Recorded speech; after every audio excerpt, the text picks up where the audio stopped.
Well, hi, my name is Sherm Cohen, and I'm one of the storyboard artists on the SpongeBob SquarePants show. We're here today to show you a segment called How to Draw SpongeBob SquarePants and His Underwater Buddies. There are a few things that you're going to need for this activity, and that is paper, and a pencil, and an eraser. And if you'd like, you can also use colored pencils or some markers. It's all up to you. I'm going to show you how to draw each of the main characters one by one from start to finish, and we'll end up with some nice finished drawings. And I just want to let you know that if your drawings don't look like mine right away, well, that's okay. I've had a lot of practice on this show. When you're drawing for television, we have to draw the character over and over and over, and we all had a hard time at first. But I know if you keep at it, you'll do just fine. So, grab your pencil, grab your paper. Are you ready, kids? Let's draw SpongeBob and his underwater buddies. And now we're going to draw SpongeBob SquarePants. This is gonna be great!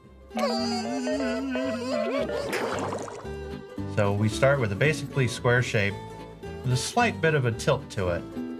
And that's to give him a little bit of life so that he's not so perfectly rigid. And I've drawn the side here, and his pants are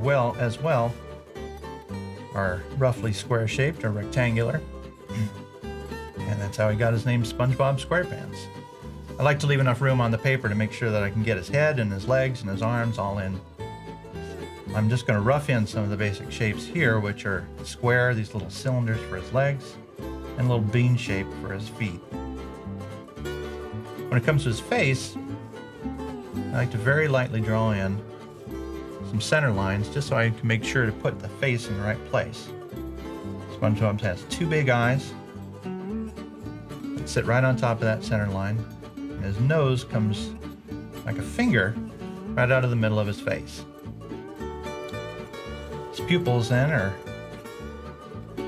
thrown in, and his cheek sits right underneath his eye there. And we'll draw a nice big smile that connects right up to that cheek. And his two big teeth also come right along that center line. Give him a nice happy mouth and a big fat tongue that lies at the base of his mouth. And for his eyelashes, which are a very important feature, he's got 3 on each eye. Weren't you that guy on TV? Yes, I am that guy. And also for his clothing, now along this center line, I'm going to draw his tie and his collar. And this is the line where his shirt meets his pants. Bring that along the side. And his belt shows through his belt loops. And there's 3 of those, and one of them runs right underneath the tie. Now along the side, he's got a short sleeve shirt, so I'll draw that arm in right about where his head meets his shirt. A little bell-shaped, cup-shaped object. His hand comes down, and it falls right about at the base of his pants. Now, just like all respectable cartoon characters, SpongeBob's got 3 fingers and a thumb. And that was a tradition that started long ago just because hands are very expressive and it's important to make them as simple so they communicate as good as possible. Now, as far as SpongeBob's ridges on his head, he's got a very distinct pattern of ridges on the top and the sides and on the base. There's 4 on the top, 4 on the sides, and 3 on the bottom. And I'll show you how I draw those. Well then, I guess it's time to take it up a notch. So there's 1, 2, 3, 4 to the bottom. 1, 2, 3, 4 to the bottom. 1, 2, 3, and 4, but I'm not going to draw through the arm. And then on the side, there's just 1 ridge to connect the front to the side. He's also got his sponge holes, and we have to remember where to put them every time we draw him. So my secret to remembering where to put these holes is I always start in the upper right-hand corner where he has 1 small hole. And then going around his face, it alternates from small, big, and small, to small, and big, and small.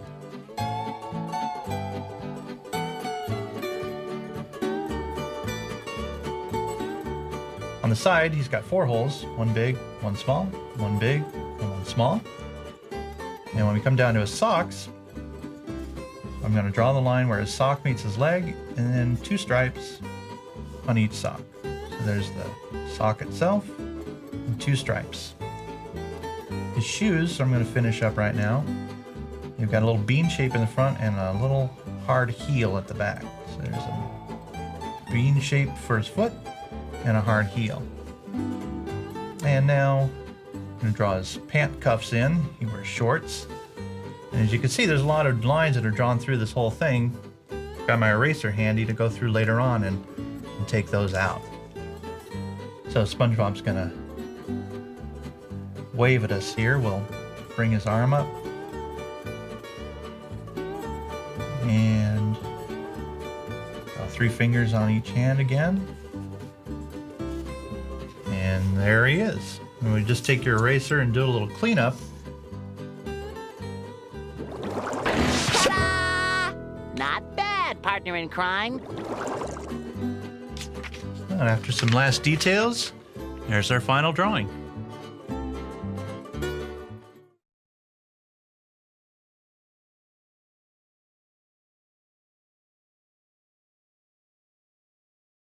Now I'd like to show you how to draw SpongeBob's best friend, Patrick Star.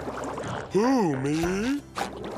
Patrick has a shape that's basically a big teardrop shape, which is sort of like a sphere with a cone sitting on top.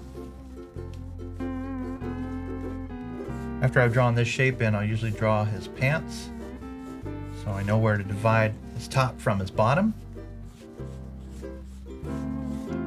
And I'm going to use the eraser to rub down, clean up some of this construction drawings.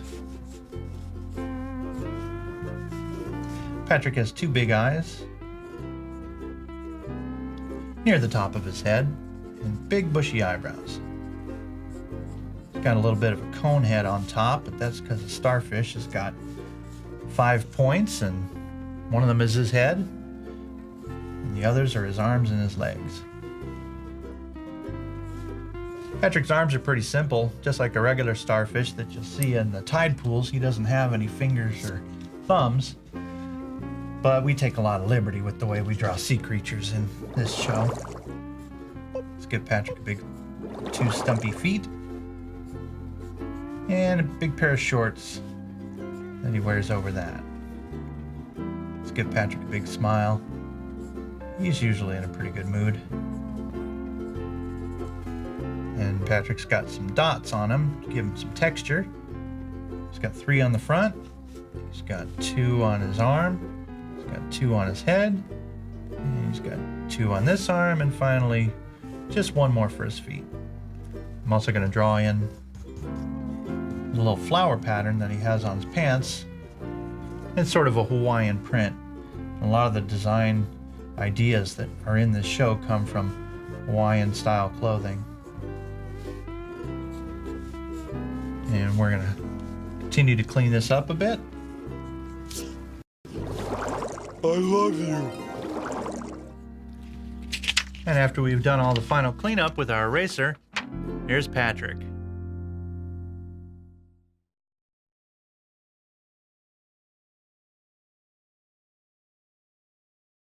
Well, now I'd like to show you how to draw SpongeBob's boss, Mr. Krabs. Let's give Mr. Krabs a big hand. Mr. Krabs is based on a shape that's like a triangle or a cone. I also think of him as being the shape of a buoy in the water. Start off with this shape. We're going to add his eyes and his first. His eyes make Mr. Krabs one of the most difficult characters to draw because they take up so much space that sometimes we run out of room before we can draw all of his eyes in. So he has 2 big eyes, just like a real crab does.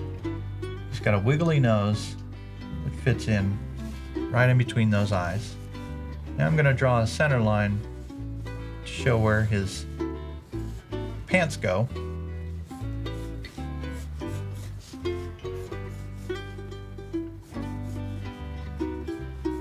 Mr. Krabs has 2 little peg legs at the bottom, kind of like a pirate. He's been designed after a classical idea of a pirate. Look at me, I'm Errol Finn. And his arms start right about where his shirt meets. They're little thin arms, but he has really big claws. There's a thumb and the rest of his hand. I'll show you that again. His arm comes out. Now his claw comes out with his fingers, so to speak, and his thumb. Then I'll go back in there and draw little points on the end of those. Since they're hard and shiny, they've got a little reflection on them. And for his eyes, he has big, long pupils and little soft eyelashes up at the top of each eye. Mr. Krabs is usually in a pretty good mood, except when no one is coming into the Krusty Krab, but for right now, he's had a good day. On his back are 3 ridges, just to show his rough, crab-like exterior. And I'm going to draw a shirt collar here, and then a line for his pants, and a big belt buckle right in the middle. And his belt comes around the side, and he's got belt loops, just like you and I do. There's Mr. Krabs, and we're going to take our eraser, go in and clean up some of those construction lines. Oh, well, you're beautiful. And after he's all cleaned up, Mr. Krabs looks like this.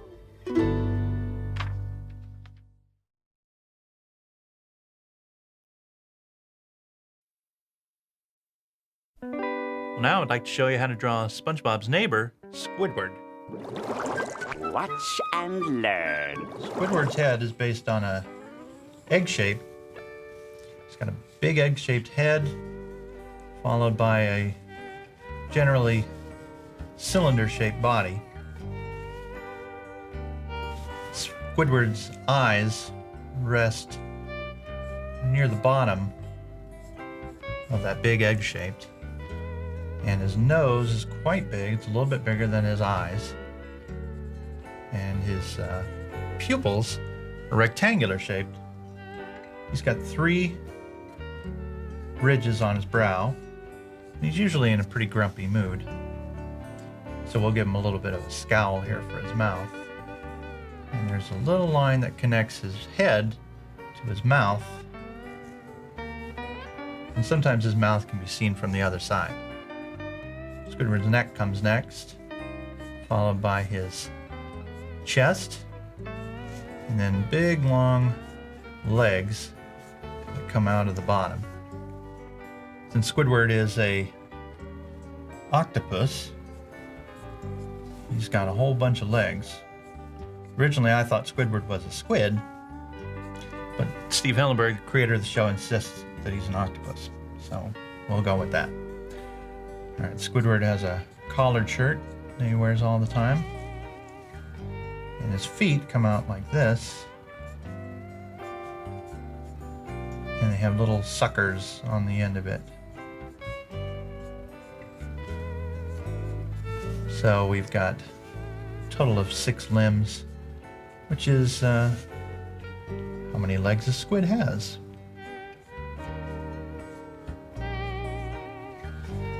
All right, we can just clean up some of this with your eraser. Fascinating.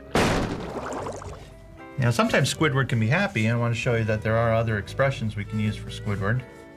When he's happy, the lines on his face will be pointing upward. And we'll put a big smile on his face.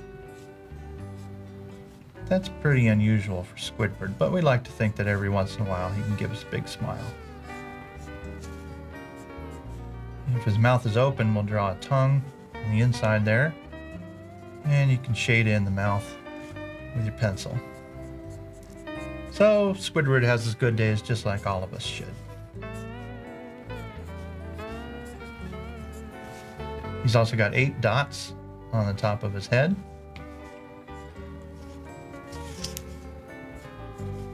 And again, suckers on the inside of his hands and feet. That was actually kind of exciting. All right, now that we've finished, Squidward is all done.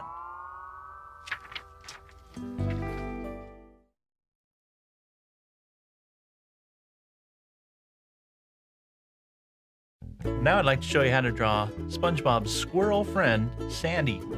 Back in Texas, we call ice cream frozen cow juice.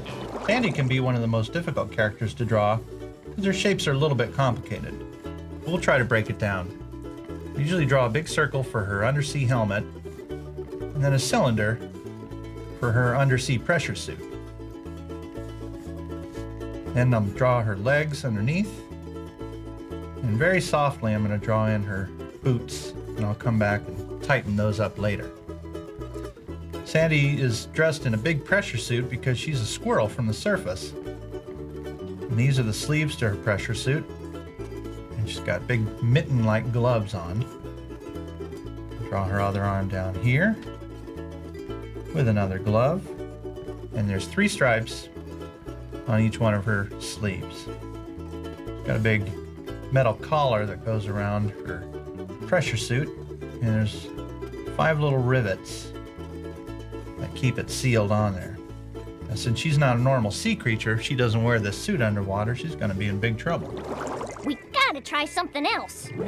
Now, one of the tips that I tell people for Sandy is that even though she has this really big helmet, her eyes come to about the halfway point. And that's usually where I'll start. Draw her eyes there and some eyelashes. And before I get too far along, make sure I draw in her big squirrel cheeks. And her head and her ears are like a little soft triangle on each side. She has another triangle shape for her nose. And one big set of teeth right in the middle. You'll notice that this tooth only is split halfway down. And that's because her 2 top teeth are so close together that they become pressed together at the very base. All right, draw her neck in. And Sandy has a nice pretty flower on the outside of her glass helmet. And so that everybody's going to know that it's glass, we put a little reflection on it as well. She's got a zipper on the front so she can get in and out of her spacesuit when she goes into her pressurized tree dome. And this is her little insignia on the pocket. Since she's a squirrel, it's a little nut. Now we go down to her legs. She's got big fat boots, part of her pressure suit. And each boot has a little circle design on the side. And a big thick sole on the bottom. Now one of the most important things about Sandy is to remember to give her a squirrel tail. At the beginning when we started drawing her, people thought that she was a bear because she doesn't look very much like a squirrel in that suit. That's crazy talk. So we made sure that in the back, we draw a big fuzzy tail that kind of pokes out from the rear. And now that I've touched up the drawing, here's our picture of Sandy.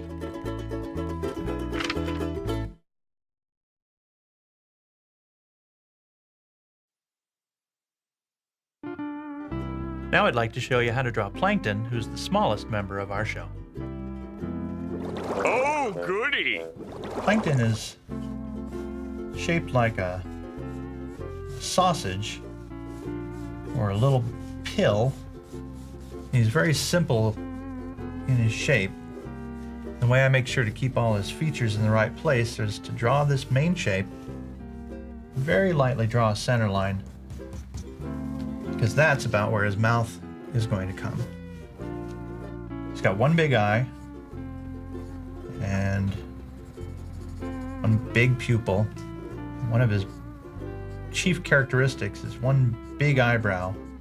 It's usually looking pretty evil at the top of his head. His mouth is usually in a frown of some sort. And he's not very happy because he's not selling very many burgers over at the Chum Bucket. He's got 2 antennae, and each one of them has these 4 little ticks that we draw in the upper half of the antenna. Plankton has 2 little arms that start just below his mouth. We usually don't draw any fingers on Plankton either. I never thought I'd get this far. And he's got 2 little stumpy legs at the bottom. Now, plankton usually will be drawn very small, so I'm used to drawing him about this size.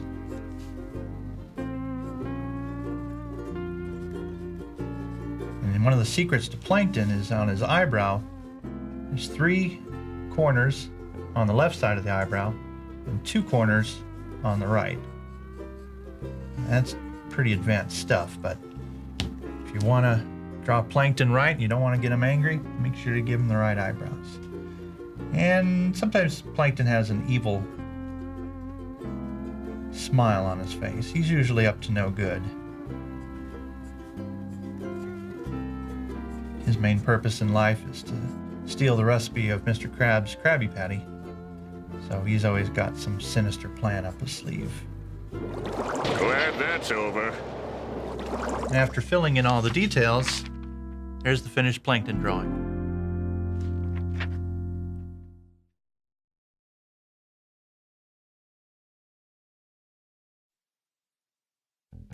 Hi, my name's Kenny Pittenger, and I'm the background layout supervisor on SpongeBob SquarePants. So, what I'm gonna do today is show you how to draw some of the backgrounds for SpongeBob SquarePants, which is pretty much anything you see on the screen that doesn't move. What do we do first? What I'm gonna do today is first show you some of the plant life. We call it plant life, but really, a lot of these things are animals. But I'm gonna show you how to draw each of these so that you'll be able to place them in the scene anytime you draw anything in Bikini Bottom, because these are always nice little things to have in the shot. I'm gonna start off with a certain kind of coral, which is, I think, called a barrel coral or something like that. So what I'm doing is I'm drawing these 3 kind of curved triangles. See what I mean here? Triangle. Lightly drawing those in. And what I'm going to do then is draw on top of each one what's called an ellipse. Now, an ellipse is basically a circle, like so, that someone sat on and flattened out. So that's a good way to remember it. So you're drawing these ellipses on top of these triangles, like so, very lightly. Oh, you know, I should tell you why I'm holding the pencil aside like this. It's so I can get these nice thick lines and also thin lines. See what I'll show you here. Like, start with a thick line and then go to a thin line if you want. It's kind of nice. That's called line quality. And that just kind of makes the shape itself more interesting, and it's kind of a fun way to draw. So, and it also keeps your arm moving, which is important. I'm learning! So keep your arm moving, sketching them in. And then inside each one, draw another ellipse, a little smaller, very lightly again. And then what I'm going to do next, like I did over here, is go over it darker. So just more pressure, push down on the pencil more. Follow those lines you laid down at the beginning. Don't connect them here. And also this ellipse right here. And I'm going to do the same thing on all 3 of them. You can be really loose. You don't have to draw very straight lines. In fact, the backgrounds on SpongeBob are kind of special that way. They're very wobbly lines, very loose, so you can have fun and don't worry about getting them perfect. And then on the bottom, draw these little pointy roots. And that's what they stick to the rocks with. Okay, and up here, same thing, ellipse. And then, the fun part, do just circles. Draw all these polka dots on them. It's almost like a circus or something. And then also these holes on top, just darken those in a little bit too. And it looks like you've got one of these coral things. Yes, excellent! Next one I'm going to show you is called a staghorn coral. I know the name of that one. What you're going to do is just draw these lines kind of like just, you know, anything you want, almost like a tree or like lightning in reverse. And so what you're going to do then, this is pretty easy, you just go around each line like this with the same kind of thick and thin quality that we were talking about. And so you're drawing just these kind of blobby, almost like cactus shapes. So inside each one of these things, we're going to draw these little star shapes like this. Simple. Just draw these all over it. This one's gonna fly! And next, the only one in this group that actually is a plant is grass, seagrass. And you just draw like a wavy line, like a snake, and then just draw over it again. You can crisscross wherever you want. You don't have to crisscross every time, but when you do, it kind of makes it look like it's twisting. And you can draw 2 of those, 3 of those. They're usually together in a clump. Also, you see these a lot. They're called sea anemones, and they're actually animals too. What you're gonna do here with this is draw first a shape like this, which is a trapezoid. It's like a square, but it kind of narrows up towards the top. It's not quite a triangle and not quite a square, somewhere in between. And then on the top of that, we're gonna do our ellipse again. So just draw your ellipse very lightly. Okay, and then what I'm gonna do is very carefully draw 5 arms. And these are how the anemone brings food into its mouth. And here's its mouth right here. To draw the mouth, you can just draw a little star shape like you did before over here. So there, sea anemone, and usually we find those all together. So you'll just draw a few of them, you know, and do the same steps I showed you before. And finally, last but not least, the smallest of them all is the sea urchin. Draw a circle, color it in, nice and dark. And then what you're gonna do is draw another one of these star shapes right through it, like this. Oh! There you go, sea urchin. That's the easiest one to draw.